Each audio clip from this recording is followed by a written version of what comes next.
AI 혁명이 우리 일자리를 막 바꾸고 있잖아요. 내 미래는 과연 괜찮을까? 이런 생각 한 번쯤 다들 해보셨을 거예요. 오늘 이 거대한 변화의 파도 속에서 우리가 어디로 가야 할지 그 길을 보여주는 아주 중요한 보고서 하나를 같이 뜯어보려고 합니다.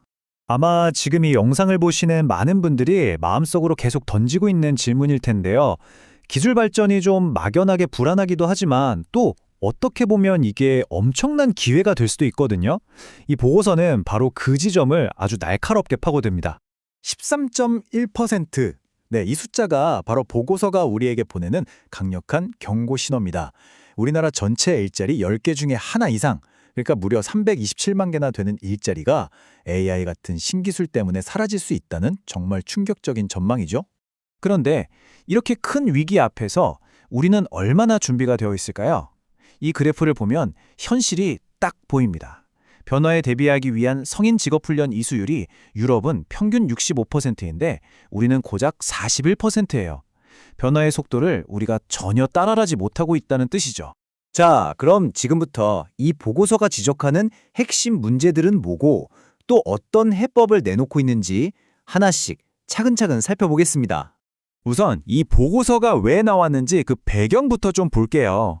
지금 우리는 디지털 대전환이라는 기술의 파도, 그리고 인구 구조 변화라는 사회의 파도, 이 두 가지 거대한 파도를 동시에 맞고 있습니다. 이 때문에 기술을 잘 아는 사람과 그렇지 않은 사람의 격차는 점점 더 벌어지고 기존의 사회 안전망으로는 보호받지 못하는 사각지대가 넓어지고 있죠. 바로 이 문제를 해결하는 게 시급한 국가적 과제가 된 겁니다. 이 거대한 변화가 만들어낸 첫 번째 핵심 문제, 바로 기술 격차입니다. 쉽게 말해 지금의 일하는 사람들이 미래의 일자리로 넘어갈 다리가 끊어지고 있다는 거죠. 이 기술 격차가 심해지면 어떻게 될까요? 결국 노동 이동성이 꽉 막히게 됩니다. 그러니까 일하는 사람들이 산업이나 직무를 자유롭게 옮겨 다니기가 너무 어려워진다는 뜻이에요. 아니 그럼 이 기술 격차는 도대체 왜 생기는 걸까요? 원인은 꽤 명확합니다. 일단 직장에 다니는 분들의 직업훈련 참여율 자체가 OECD 평균보다 낮아요. 게다가 전체 노동자의 27%, 거의 4명 중 1명은 AI 기술에 직접적인 타격을 받지만 적응력은 낮은, 말 그대로 고위험군에 속해 있습니다. 근데 더 근본적인 문제는 훈련 내용이에요. 지금 하는 일을 더 잘하게 만드는 훈련이 78%로 대부분이고요. 정작 새로운 산업으로 옮겨갈 수 있게 돕는 전환 훈련은 15%밖에 안 돼요. 기업이 원하는 것과 교육 현장이 완전 딴판인 거죠. 이렇게 산업의 요구와 개인의 능력이 서로 어긋나는 상황, 이걸 어떻게 바로잡을 수 있을까요? 보고서는 세 가지 아주 구체적인 지원책을 제시합니다. 첫째, AI를 써서 개인별로 맞춤형 경력 전환 계획을 짜주는 거예요. 둘째, 훈련받는 동안 먹고 사는 걱정 안 하도록 유급휴가제 같은 걸 도입하는 겁니다. 그리고 마지막으로 실제 산업 현장에서 필요한 기술을 가르치는 K-스킬스라는 교육 과정을 개발하는 거죠. 그러니까 개인의 계획부터 생계 지원, 그리고 실질적인 교육까지 이걸 하나의 패키지로 묶어서 지원하자는 겁니다. 자, 이렇게 기술 변화에 잘 적응하지 못하면 어떻게 될까요? 그게 바로 두 번째 문제, 사회 안전망의 빈틈으로 이어집니다. 기술이 새로운 형태의 일자리를 만들어내는 만큼 기존의 보호 시스템에서 벗어나는 사람들도 계속 생겨나고 있거든요. 특히 플랫폼 노동자처럼 새로운 방식으로 일하는 분들이 많아지면서 기존의 고용보험이나 산재보험 같은 전통적인 보호막 밖으로 밀려나는 사람들이 정말 많아지고 있습니다. 이 그래프를 한번 보세요. 문제가 얼마나 심각한지 그냥 한눈에 딱 들어오죠? 약 200만 명이나 되는 플랫폼 노동자 중에 여기 이 짙은 부분 보이시죠? 40%가 넘는 분들이 고용보험도 산재보험도 그 어떤 보호도 받지 못하는 사각지대에 놓여 있는 겁니다. 이런 안전망의 구멍은 왜 생기는 걸까요? 일단 플랫폼 노동자의 법적 지위가 애매해서 최저임금 같은 아주 기본적인 보호장치조차 적용이 안 되는 경우가 많습니다. 여기에 소득 상위 10%가 하위 10%보다 4.5배 이상을 보는 극심한 임금 양극화까지 더해지면서 이 문제가 점점 더 심각해지고 있는 거죠. 이렇게 넓고 깊어진 안전망의 구멍, 과연 어떻게 메울 수 있을까요? 해법의 핵심은 보호의 확장입니다. 플랫폼 노동자에게도 최소한의 수입을 보장하는 최소 보수제를 적용하고 일하는 형태랑 상관없이 소득이 있는 모든 국민이 고용보험에 가입하는 전국민 고용보험으로 나아가자는 겁니다.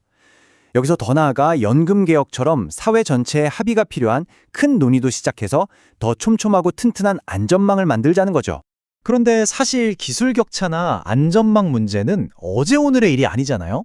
근데 왜 그동안의 노력들은 별 효과가 없었을까요?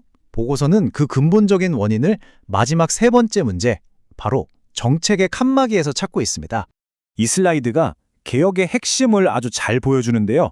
예전에는 고용, 복지, 산업 정책이 각 부처별로 따로 놀면서 비효율적이었다면 앞으로는 전략회의라는 일종의 컨트롤 타워 아래에서 통합기금과 데이터 대시보드를 통해 모든 정책을 하나로 묶어서 관리하자는 겁니다.